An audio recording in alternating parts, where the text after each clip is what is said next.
identifies standards and also upholds coaching standards. So, uh, and there's an ACC and a PCC and then an MCC, the Associate Certified Coach, Professional Certified Coach, and Master Certified Coach. So I'm a professional certified coach, and I've been coaching for over 20 years, and I've been training coaches for over 15 years. And the whole area of neuroscience is one of my passions. I do teach a course on that, the neuroscience of coaching. And so you're going to get just a little bit of a taste of some of those concepts that I teach in that course. And so I'm thankful for you being here and joining us. And just a couple of things in the chat. You can put questions in there, and there's also going to be time for questions at the end. We're going to finish at a quarter past the hour, and not this hour, but about an hour from now. And we'll have some question and answer time at the end. So we'll also talk about if you're interested in getting coach training of how you could pursue that and how that could happen for you. Um, so um, here's the thing when we talk about coaching is that when you start coaching, you think, oh, everybody wants a coach, and I'm here because you want a coach. But here's the thing about that is that nobody wants a coach. What they want is they want change. And all of us, are hopefully engaged in a growth and a change journey. But the challenge is that how can we change? How do we change? And if you go into scripture, you go to Paul in Romans 7 of, this Romans 6, 7, and 8, it's really talking about the change and transformation process and how that happens. Um, and when we talk about change, there are some different kinds of change that we need to understand when we're thinking about change. And so, one of the kinds of change is change of actions or change of behaviors. And it really can be summed up into a more of this, less of that. So if I want to change an action or I want to change a behavior, I want to add something or I want to take something away. So I want something that isn't there. I want to start doing more. Something that is there, I want to stop doing as much. And really, when we talk about that, we're talking about transactional. And that's where a lot of people enter into a change journey. They may seek coaching. Is that there's something that's off, or there's this something that they want to accomplish. Let's say they want to, start exercising more. They want to be more healthy. And so they say, I want to exercise more. So how do I do that more? That's a transactional coaching conversation oftentimes. Then there's a change of habits and more of this, less of that. Here's the thing that you need to understand about habits, that habits is your brain being lazy. All right. So everybody's a little bit lazy. Now, hopefully I didn't offend you, but your God has made you and wired you that way. And habits are essentially neurological efficiency. So it is your brain doesn't have to think about it, and you just do it. So I'm in California, so I've just started my day. Some of you are in Africa, and so you're ending your day. And here's what I would say is that your brain has habits of how you start your day and how you end your day that you don't even think about. And that's just neurological and efficiency. But sometimes those habits can get in the way, right? And they cannot serve us. And so a change of habits is more of this, less of that. Again, can be a transactional of how to do that. But another kind of change is a change of thinking. And a change of thinking is really a transformational shift. It's seeing the world in a different way. It is thinking about things in a different way. And that's a transformation. That's a shift that takes place. And also connected to that is a change of being, of who we are. So when I was a father and when my kids were younger, I was fairly impatient. But I have some of my ministry team on the call here right now. They'll tell you that that is completely gone. That I am a transformed change of being. Now they're laughing at me. I'm probably a little bit more patient. But a change of being is a sense of who we are. And that's about our beliefs and our values. And that is a shift in a transformational shift that takes place. There's a scripture down here in Romans 6, verses 17 and 18. And look at how there's a transformational shift that happens here.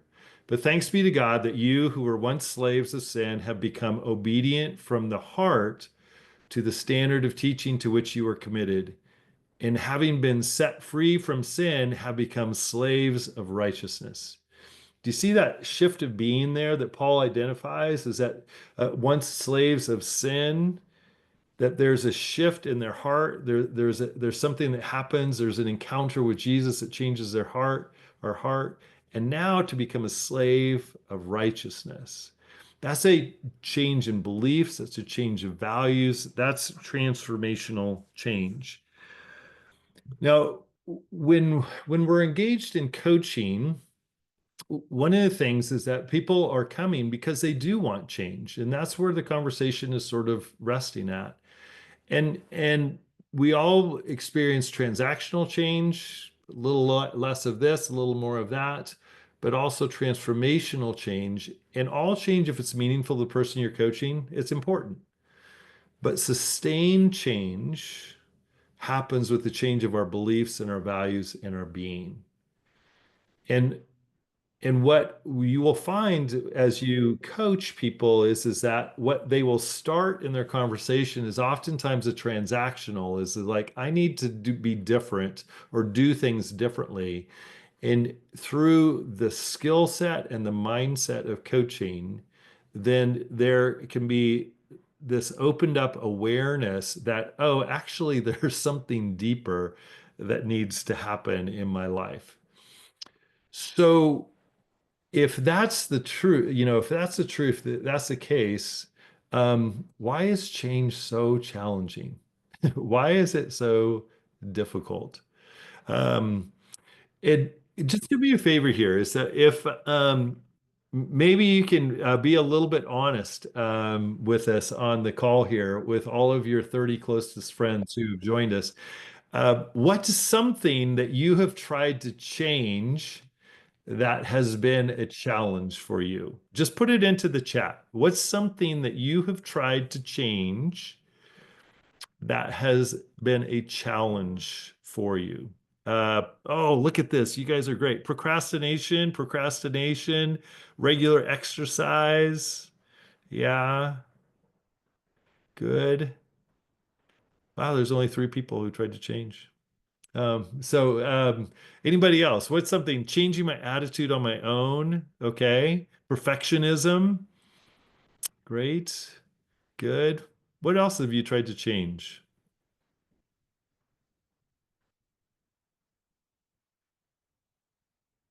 Controlling others or circumstances.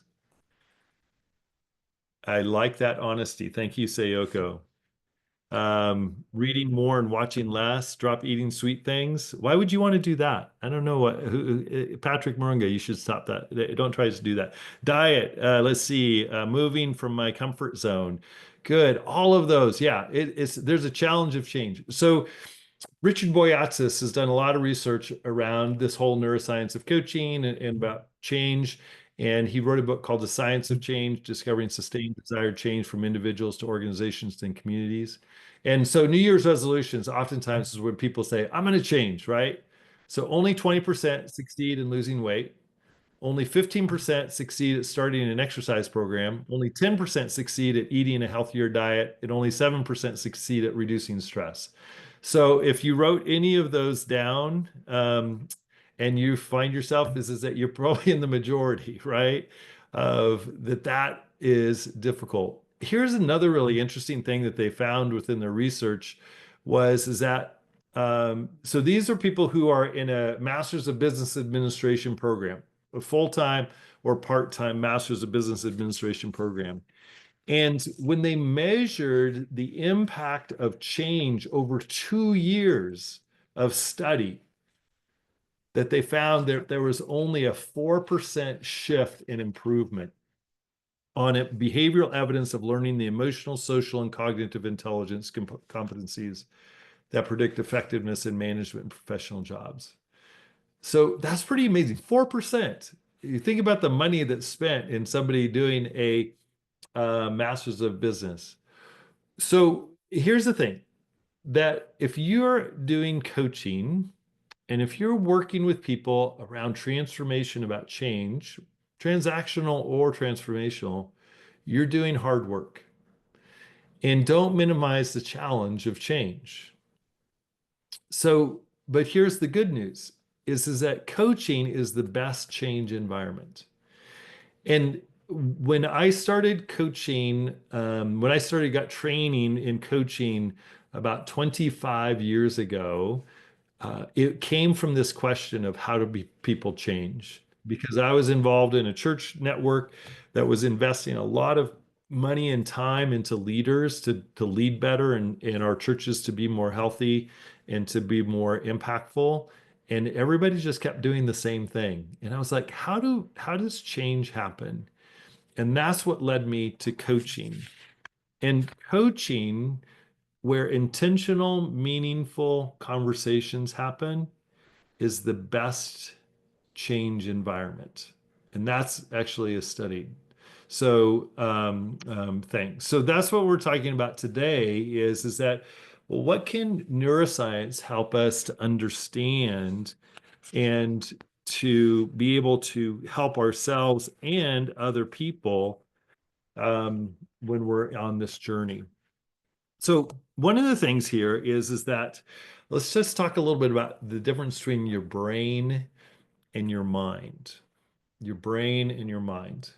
So here, if you can join me, just point, both fingers to each side of your head here for a second. Yes, okay. Well, I'll look sort of a little ridiculous here.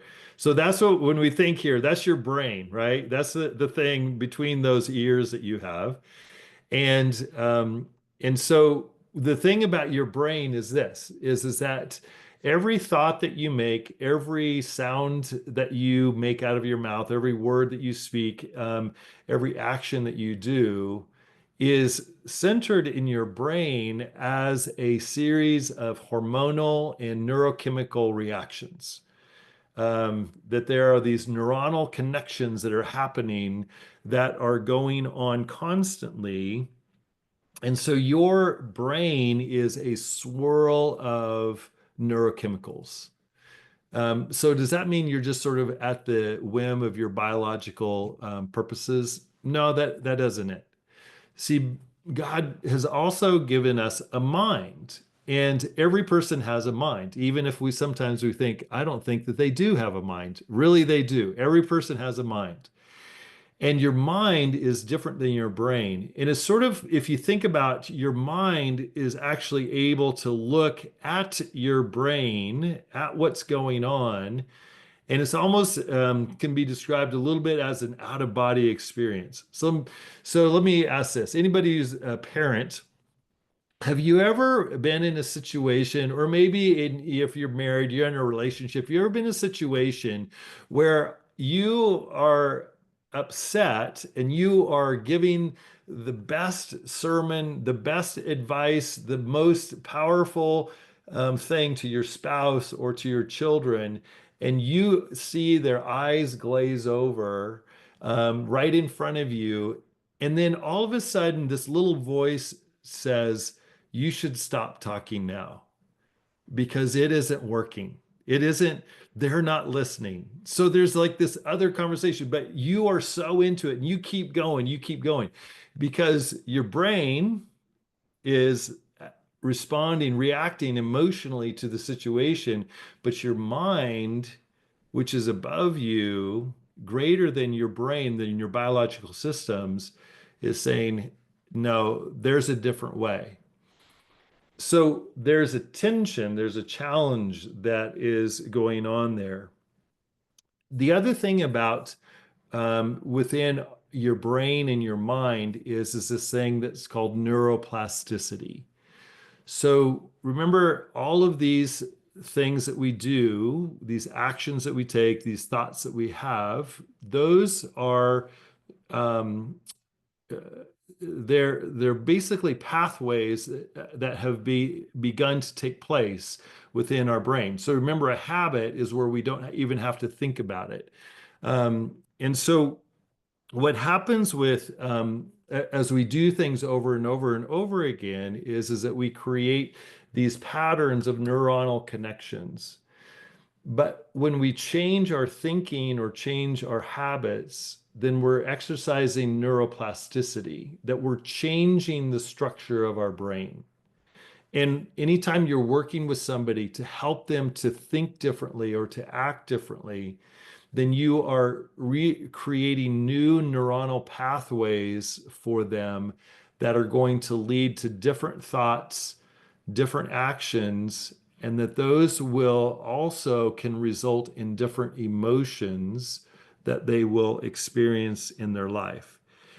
So you can change, somebody can change their thinking, they can change their neuronal pathways and while they're breathing, as old as they are. Um, the thing is it gets harder as we get older because we get set in our ways. Those pathways get larger. So, but here's the thing is that the application to this is that being human means that we have a choice. That you are not a slave to those neuronal pathways, to those habits of thinking, those habits of feeling, those habits of action that we can change. That God has created us in that way to do that. And that change is changing in our thinking, our feeling, and our doing. So here's the other thing that is really important when we talk about change and we talk about coaching is that we want to be always thinking about the whole person. And so what do I mean by the whole person? So um, there's this little image that you have here. It's oftentimes referred as the Celtic knot, the infinite knot, because when you start, it just keeps going around and around and around because everything's interwoven and interconnected. So it's an illustration that you are a thinking person, you're a feeling person, and you're an action person. And you're also a being person. So every person that you coach, every person that you meet, every person that you engage with has four aspects to who they are: thinking, feeling, doing, and being. And so when we coach the whole person, we engage in that whole being. So real quick, one of the things to understand is that we all have a bias, though. So some of us are thinking first, and others of us are action first, and others of us are emotions first. So if we were together, I would show you a series of three rings that are woven together and they're different sizes. So here, I want you to do something in the chat for me, okay? So would you say that you are primarily a thinker, a feeler, or a doer? So what do you think first? Do you act first or do you feel first? So put that into the chat. So Esther's a thinker. Oh, great. Karen's a doer. We've got thinkers. Jill's a feeler. Sayoko's feel, act, think. Catherine's a feeler. Charity's a feeler. Great. We've got lots of feelers. Thinker and doer, Asias. A doer, David, Evelyn. a feeler, Coletta, a thinker. Great. That's some good emotional intelligence. That's some good awareness that is going on there. Kennedy is a thinker. Godfrey is a deep thinker. I like that. So he's sort of might be stuck in his mind there. So if you want to know Godfrey, where's Godfrey? Just look inside of his head. I can relate to that Godfrey. So here's something, yeah, that is very interesting about how God has created us and shaped us. So remember, had you point between, at your on each side of your head. So we oftentimes think of our brain as the thing between our ears, and there, that is your brain is there, and there are 86 billion neurons. And remember, all thought, action, emotion, all of that is a neuronal connection that is happening. So by far, the greatest number of neurons are in our head, in our physical brain. But scientists have also found that there are neurons in your heart, that there are 14 to 40,000 neurons in your heart. And so, uh, if you've ever heard somebody say, well, my heart's not into it, or I need to check how my heart is on this. They're using language that's probably pointing to, hey, that's a feeling person.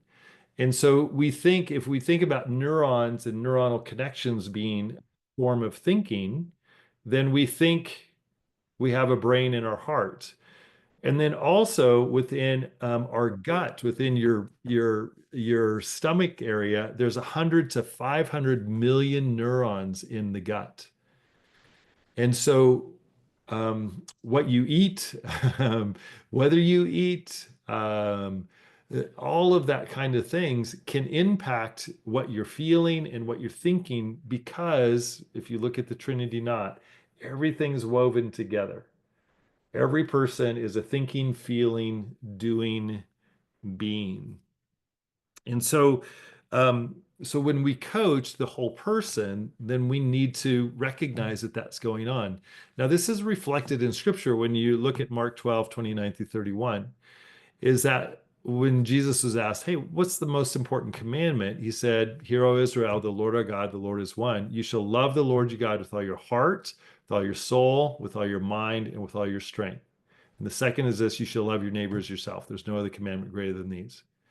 So if you think about of coaching a whole person, the heart is the feeling, the soul is our being, the mind is our thinking, and the strength is our doing. And then all of that is in the context of relationship, is how we do that with each other. Love your neighbor as yourself.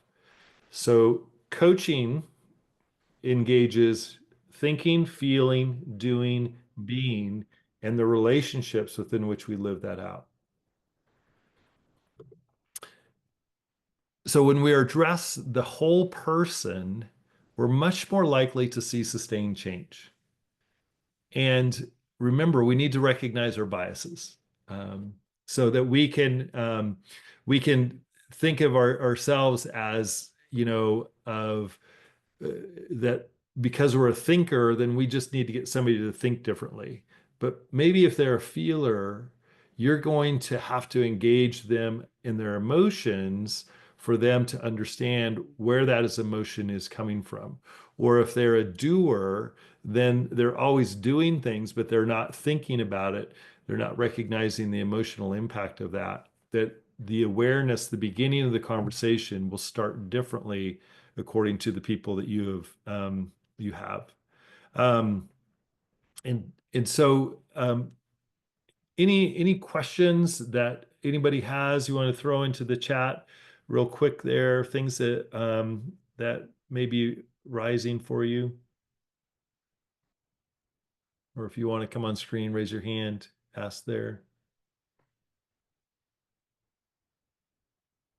Okay. Wow, it must be amazingly clear. I'm very encouraged so far. And you guys are extraordinarily smart. Okay. So You're doing Uh, a good job, David. That's why. thank you, Glenna. Keep going. Okay, so write into the chat something that stresses you out. Okay.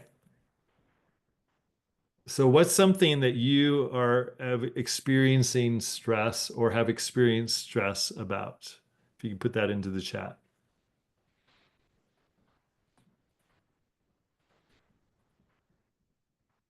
Not having options. There's a number for that. Traffic jam. There's no traffic in Nairobi, Asai, so I'm not sure what you're talking about. Deadlines. So family health. Godfrey is and previously, yeah. What I'm hearing is that to coach is to coach the whole person, mind, heart, strength, and soul. Yeah, when we're effectively coaching, we are listening and we're aware of that whole person. And we're not just so focused on a problem that they may have brought, but how is that impacting or engaging them as a whole person? So good question, good comment. Winston, delays, lack of clarity on issues. Benjamin, Jill Lampkin, family health. Okay. So stress is an extraordinarily powerful part of our lives. And so let me again talk about from a neurobiological sense of how every person is created. And that is that we have what is called the autonomic nervous system. And the autonomic nervous system has two parts to it. And so there's what is commonly referred to in the literature as the SNS, the sympathetic nervous system. And so in the illustration that you have up on your screen, that is the thing that's on your left, where it says sympathetic. And so when you are under stress, then your sympathetic nervous system kicks into gear. All right. So let's just talk a little bit about that. So the you probably have heard of the fight, flight, or freeze response that people can have. So that is a stress response. That is a built-in reaction that your body has that you cannot change. Every person has this. So when we are feeling threatened, that is what stress is that there's a threat that happens to us, and that threat moves us into a sense of survival. And that's where we fight, we flee, or we freeze. And so there are things that happen within your body automatically. So there is this flood of chemicals, norepinephrine, oftentimes also referred to as adrenaline, is flooded into our body. And so our eyes, pupils dilate. And so because we're trying to gather in as much information, our mouth dries up. We stop having saliva flow. We have an increased heart rate. Our heart gets going faster. If anybody's had a panic attack, that is a sympathetic nervous system response. But here's the other thing is that you have a constriction of your blood vessels that happens because your body, if you get into a fight and you get injured, it keeps you from bleeding excessively.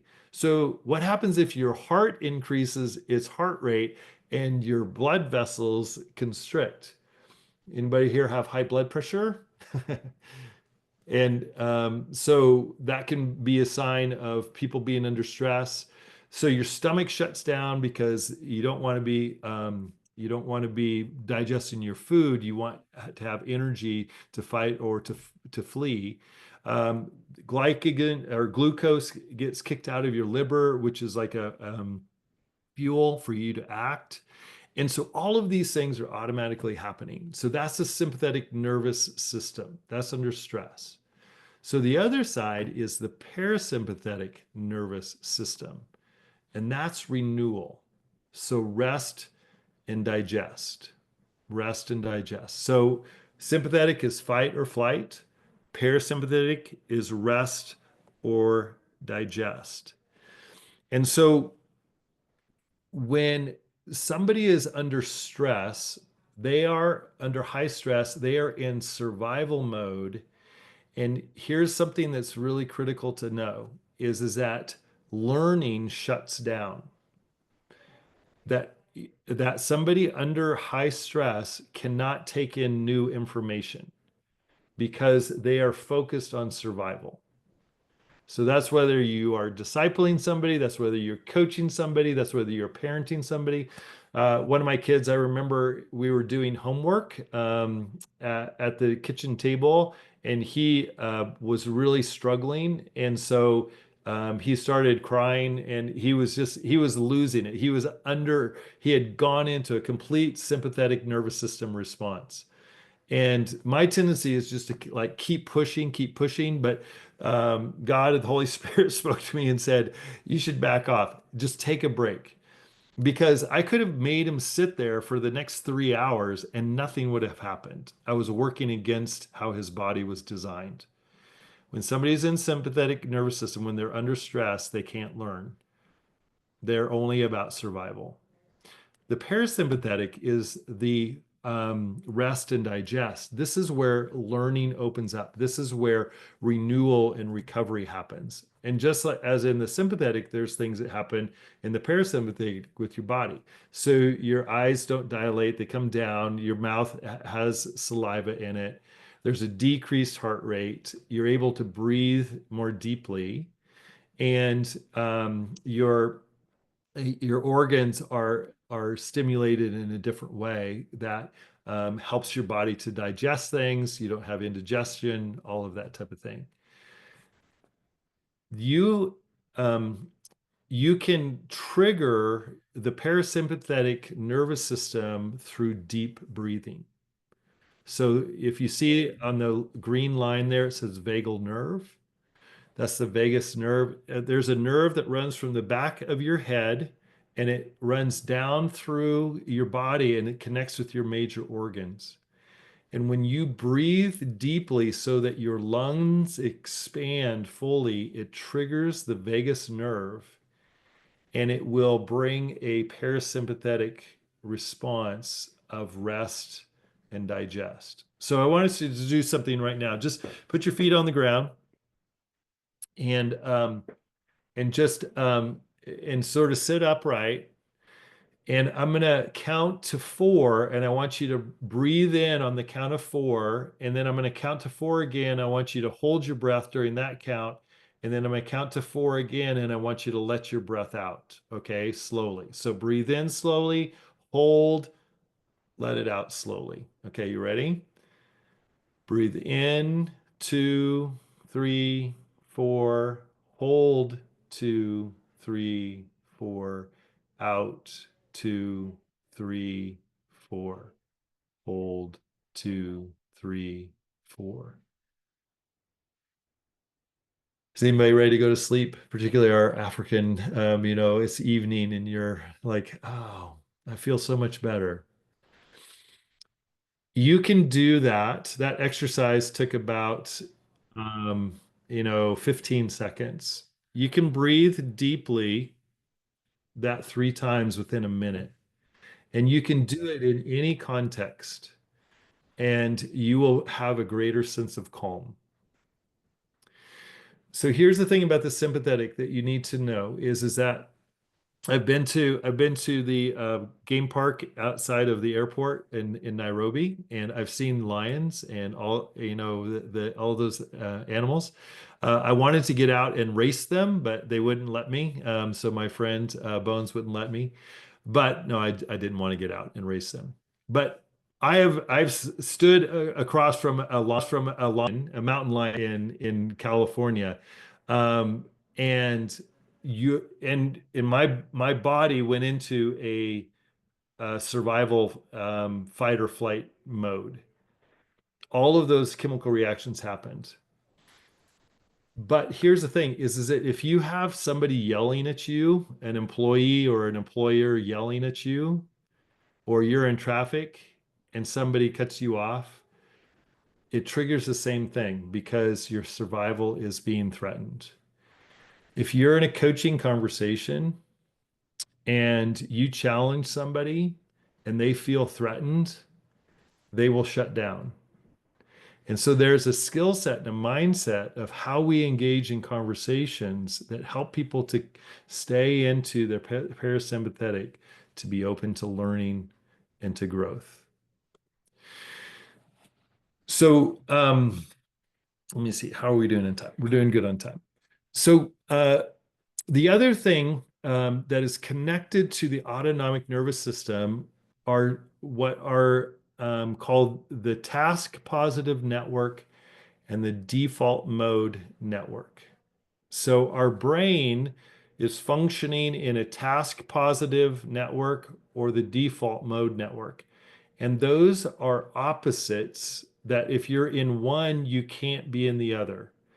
So a task positive network is where we are focused, where there's problem solving that's happening, there's decision making that we're engaged in. We're figuring things out, and we're able to, block out distractions. So when you coach somebody around goals, say, what's a goal? What are goals that you have? Here, just do again, help me out with on in the chat. What is a goal that you are pursuing in your life? What is a goal that you're pursuing in your life? Just write that into the chat right now. Okay.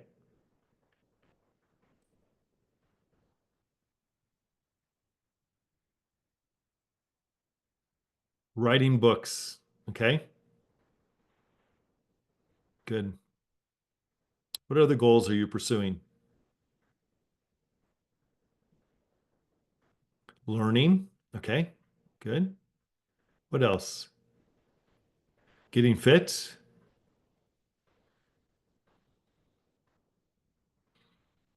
In pursuit of my PhD. Great. Writing, outreach, research publications. Great. Good goals. Coaching other people, growing my business sustainably, studying, coaching others for impact, learning. Great. Help as many veterans as possible through coaching, improve coaching skills, increase confidence, expanding my visions. Great. Great. So when you are engaged in a goal-driven um, behavior, your mind is in different parts of your brain are engaged within that. And it's an important, but also you're experiencing a level of stress to do that. That's the task positive network. The default mode network is when you daydream. All right. Have you ever just caught yourself just sort of gazing out the window or just thinking and your mind is dreaming about the possibilities and what might be? What if you had something that, a dream come true? That is a default mode network, and that's an openness to change. It's an openness to ideas and people and emotions. So here's an example within the coaching competencies. When we talk about coaching and competencies, one of the things that we talk about is establishing the agreement. And so when you begin that coaching conversation, you ask the question something like this: what do you want to talk about today? Right? When you ask that question, you are asking the client to focus. You are tapping into their task positive network. Um, and then you might ask another question. What's going to be success out of this conversation? At the end of our conversation, what do you want to take away? That engages a part of the brain called the task positive network. But there's another question within that when you set the agreement, and that is that what makes this important to you? What is it? What's a value of talking about this at this point? When you ask that question, you're asking a values question of what makes this important. And that's engaging the default mode network of the person that you're talking to, a different part of the brain. It's invoking the creative. Or if you were to ask the question, what if you knew that you couldn't fail? What would you do? That is inviting the default mode network. And the task positive network shuts down of like, I'm going to do this, this, this is this. and it opens up this new thinking, new awareness that happens.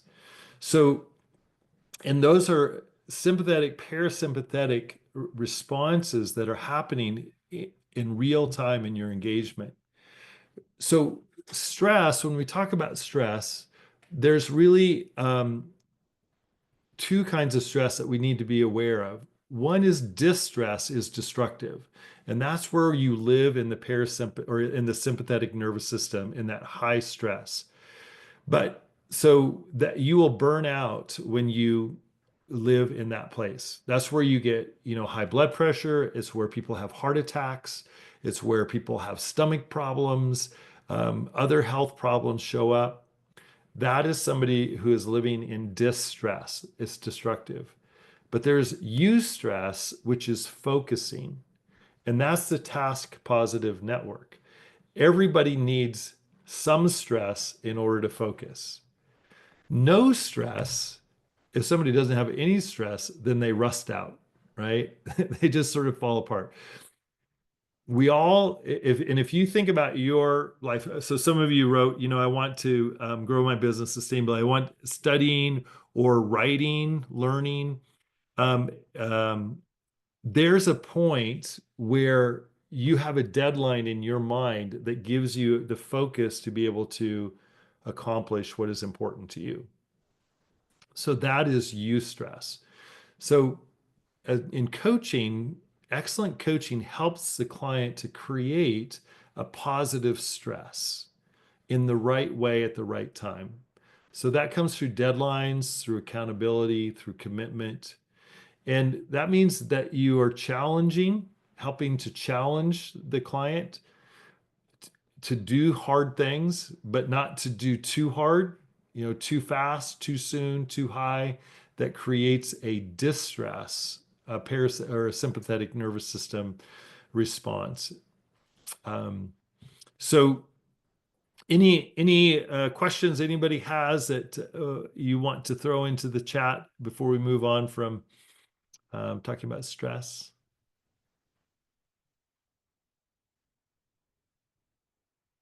Okay, I'm going to do this one real quick. Listening with neuroscience in mind. So one of the really important things in coaching mindset and skill set is to listen well. So there's a difference you need to understand between multitasking versus multi-focusing. So everybody multitasks. You may have read news stories that say science proves that you can't multitask. That's not actually what they're meaning to say. What they're meaning to say is science proves that your brain can't not multi-focus. So, does anybody have a phone? Do you have a phone? Just reach out and touch it because it's missed you while I've been talking, and that you haven't been looking at it. All right.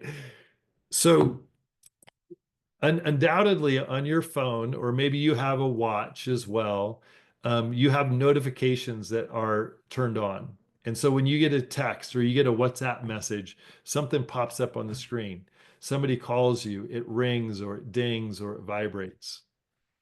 Let's say you're having a conversation with your wife or your husband and you're sitting across from them, and all of a sudden your phone vibrates or it dings, and you look down and look to see who called you or what the message was. At that moment, your brain stopped listening to your spouse and it shifted its focus to the phone that you just looked at. Now, here's the thing is that you have a really wonderful brain, and your brain is a pattern matching machine. So what it did in that gap of time is all those words that your spouse spoke, your brain tried to figure out what it was that they said and to fill in the blanks. But your brain can only focus on one thing at a time. So anytime you look away from a person that you're talking to, or you look up at a notification on your computer, on your phone, you have stopped being able to hear, listen to, and focus on the initial thing that you were focusing on. We all multitask, and multitasking is simply shifting our focus quickly from one thing to another. If anybody drives, you multitask in an extraordinary way, but nobody multifocuses. So if you're going to listen well, you have to create an effective note-taking system. So how that can come up in coaching is that maybe your client says something really insightful, or you're like, oh, I want to explore that or be curious about that. So every time you shift your thinking to say, oh, remember he talked about that red barn. Oh, remember he talked about that red barn. Your brain stops listening and starts listening to yourself. So if you just write red barn on a piece of paper, you don't have to remember that. And you can stay focused on the person that is in front of you. The other is control your environment. Turn your phone over. It is to turn your notifications off. So all of those things can help you to listen because you can only focus on one thing at a time. All right. So the the last thing that I want to talk about is mindfulness, and mindfulness has gotten a lot of press, a lot of attention, and mindfulness is has gotten a bit of a bad rap because a lot of the early material it talked about having roots in particularly Buddhist thought. And so, particularly, a lot of Christians said, no, I'm not going to do that. It feels like it's a syncretism that's going on. And the reason why is because of meditation, and meditation within a Buddhist tradition is a very important and very foundational. Um, Now, interestingly enough, within ancient Christianity, it's very much an important tradition as well. But in different traditions, we've lost some of that. But as neuroscience has developed, one of the things that we've discovered is that mindfulness isn't a religious thing, it is a science thing. And so here's what mindfulness is: mindfulness is attention with intention. Mindfulness is awareness. If you are being mindful, then you are being aware of what you're thinking, what you're feeling, what you're doing, how your being is. That should sound familiar because that's the whole person. And so I talk about mindfulness this way: is paying attention to your attention so you can bring intention. Paying attention to your attention so you can bring intention. So, what is it that I'm thinking right now? What am I focused on? And then I can choose. Intention is the ability to choose where we're going to focus our attention. So, yesterday I'd gotten a message from a friend of mine about a really harsh situation that he was a part of. And so my attention kept going to that message that he sent me. So when I begin to recognize that, I can say, okay, I need to be in this meeting in this room. I need to come back into the meeting, into the room. That's mindfulness, is being aware. What am I thinking? What am I feeling? What am I doing? And so it's really the practice of noticing. What am I thinking? What am I feeling? What am I doing? Where is that coming from? Is it true? What is true? Where is it true? So that's sort of my maxim, my mantra when I am engaging in a mindful awareness is in what I'm noticing. What am I thinking? What am I feeling? What am I doing? Why am I feeling anxious? So within me, I'm a thinker first and I'm a doer really quickly afterwards. And feeling is way down the way down the thing. And so I don't oftentimes know what I'm feeling until I recognize that I'm doing something that gives me indication that I'm stressed out. And so for me, I clean up things. I bring order. That's my tell that I'm stressed. So what am I doing? Oh, I'm cleaning. Oh, what am I feeling? I'm feeling stressed. Why am I feeling stressed? Oh, I've got this deadline and I don't feel like I'm meeting my deadline. So our beliefs shape our feelings. and our beliefs and our feelings drive our actions. And so anytime you want to understand, have mindfulness is to help people to understand what your beliefs are, what your thinking is, look at what their actions are and what their emotions are, because that is giving indication of what their thinking is. So if you're going to be mindful, then you have to be present in this moment. You have to be aware. What am I thinking? What am I feeling? What am I doing? How's my being? And then as a follower of Jesus, I want to invite Jesus into that. So that's Psalm 46:10. Be be still and know that I am God. I will be exalted among the nations. So Jesus come into this. God come into this, this thought, this feeling, this action, and let me rest in you. Okay. So um because I am who I am, I've got a whole bunch more, but I'm gonna keep to our time. So it's at the top of the hour now, and I want to just end here with a real quick, just talking about what the Global Coach Initiative is offering. Is that we're offering a certificate in leadership coaching, and that is a ICF approved training program that will get you started towards, if you eventually wanted to be an International Coach Federation certified coach. This gives you the training that you need in order to pursue that. And so it's 32 hours of coach training and 10 hours of mentor coaching. And the benefits of that is that you're going to learn a skill set and a mindset that you will be able to then apply in your relationships. And I use coaching in every relationship I have, not as an official coach, but it has changed the way I think, and it's changed the way that um, I act towards others, I think in a much healthier way. So it'll give you confidence and credibility because you'll have training and leadership and competence. So it's costs $1,500 for the program. It takes about 3 months to do that.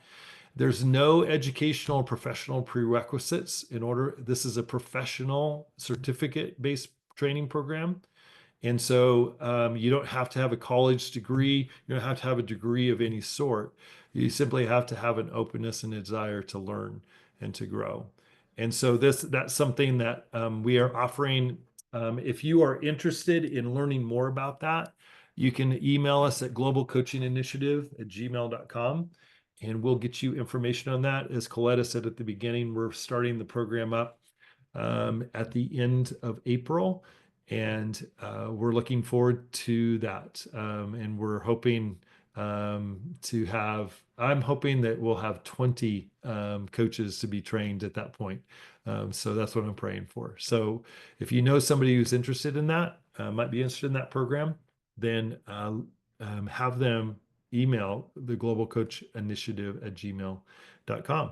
So I'm going to stop the share and see, are there any questions that anybody has as we come to the end of our webinar?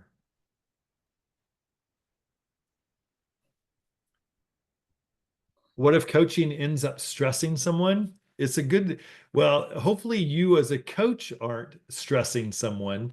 Uh, Coaching should actually help people to have insight, new awareness, and identified action. So there's an appropriate stress within that. Sometimes we as coaches can stress people out. That's probably not the thing that we're looking for. So, yeah. And yeah, and thank you, Sayoko, for your note in there of just yeah, is if there's a learning or there's something that you are taking away from this that is meaningful or valuable to you, just throw that into the chat as well. Winston asked, "Can we have this recording sent to our emails, please?" Yeah, we'll make the recording available.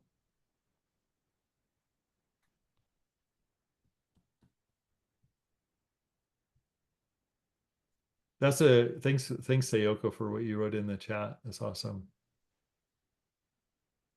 Other Yeah, questions thank or you. thoughts? I know there are some coaches in the room, um, and I will be interesting to hear some of the perspectives or some of the things that have stood out for them. And even if you're not a coach or you've had some exposure, either you've been coached or you've watched people being coached, what are some of the things that are coming up for you as you listen to how neuroscience affects the coaching journey or the coaching process?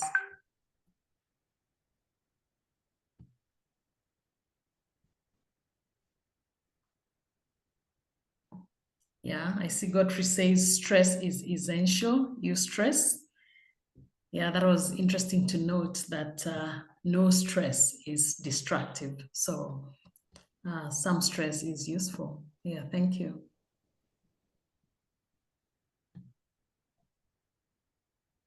So if I were to say something you could do out of this and begin sort of a journey would be really begin to notice what you're thinking, what you're feeling, and what you are doing. And sort of ask that question, what am I thinking? What am I feeling? What am I doing? Where is that coming from? Is it true? What is true? Um, and and if you begin to do that, then that will help you to be more present in the situations that you will find yourself in.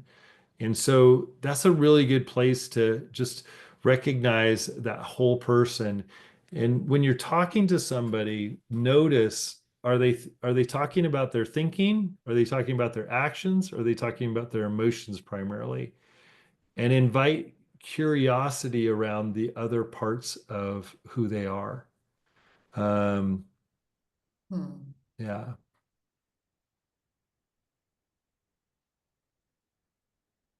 The other thing within that Yeah, I like what on you're. on being aware of your emotions, there's a neuroscience principle. If you name it, then you have control over it. If you can't name it, it controls you. So if you Hmm. are feeling off, if there's an emotion there and you don't name it, then it controls you. But if you can name it, I'm feeling really frustrated because my goals are being blocked, then you actually have control over it at that point. But until you name it, and that's a real biblical idea, isn't it? Is that there's power over naming. We see that in the Bible, the power of naming. And so that would be a practical thing that you could take out of this.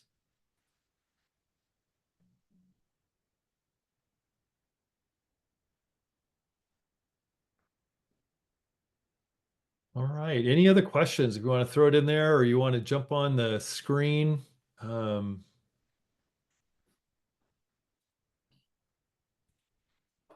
I like that bit about naming it, David. I think you're the one that says the first step in solving a problem is calling it by its right name. yeah, the beginning of Yeah. wisdom is to call something by its right name. Yeah, it's a proverb. Yeah, it's one of my favorite proverbs. Yeah. So Yeah. I don't see There's a other comment there questions on the coming in. chat from Kennedy. It says, Go ahead. yeah, Kennedy has a comment there. Coaching the whole person is a great eye opener. It's great. Yeah. So we're going to continue to do webinars like this to provide equipping and training and support for coaching. That's really the heart and passion of Global Coach Initiative is that how can we help each other and invest in each other. So be looking for more opportunities, invite people to come and to be a part of these. And we'll be doing some coaching demonstrations as well. You'll get to see phenomenal coaching from Coletta. So yeah, so you'll get a chance to experience that and be looking for more of these resources to be coming.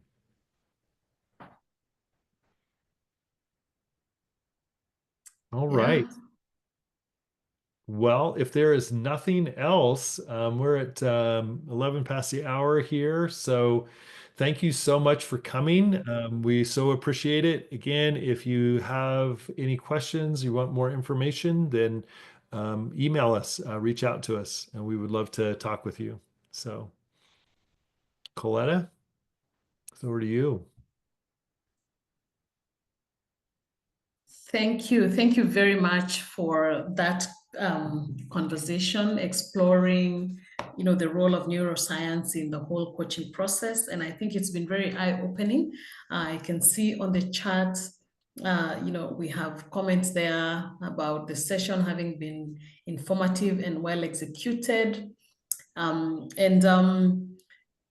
So for me, because I've taken your class on the neuroscience of coaching, and it was just a fantastic reminder about the eustress and about the importance of even making the space safe, not just in a coaching conversation, but in whatever situation where you have, someone you're trying to impact or to teach or to train, just ensuring that the space is safe for them so that they can be in that parasympathetic space. All right. So I think that was a fantastic reminder. And I'm glad that everybody showed up, and I'm sure you've all taken away something. And we would like to invite you to more webinars like this. Now that we have your contacts from your registration, we will let you know when they're happening, and we look forward to seeing you again. So thanks very much, everyone, for coming today. And we are going to end our session by also saying a very big thank you to our speaker today, Dave Cook. Why don't we show him some appreciation? Just use your, the React, what do you call it? The React button down there, and just send him what we like to call shamra shamra here in Nairobi, here in Kenya. So yes, I see them coming. So Dave, I hope you can see them. And Patrick Murunga has sent a beautiful heart. Someone else is sending some claps there. I see Masharia, I see Winston. Yeah, so all that's for you. Thank you for taking us Thank through you. this. Yeah, I see lots of thumbs up. So thank you very much, everyone. Have a good day, good evening, and we look forward to seeing you again very soon. Thank you. Blessings, everybody. Bye. Yeah. So let me also send you my shamra shamra. Yeah, okay. So thanks very much, everyone. We will be sure to send the recording.